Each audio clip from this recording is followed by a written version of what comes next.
Okay, hello everyone.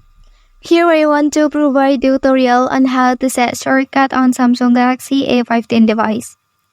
People use shortcut on their device for convenience and efficiency. Shortcuts allow users to quickly access specific functions, applications, or features without having to navigate through multiple menus or screens. So how to set it on this device?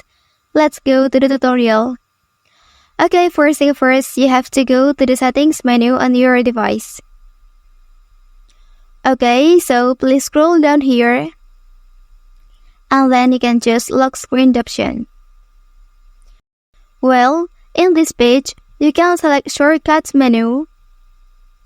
So here will appear two options. They are left shortcut and right shortcut. The way to set it, you can tap on it.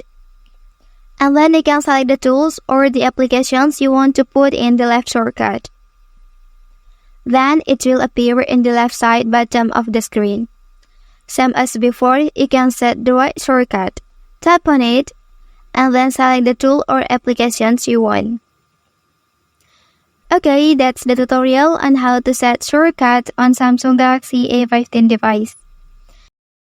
If you are helped by this video, don't forget to like and subscribe to get other information from this channel. Thank you.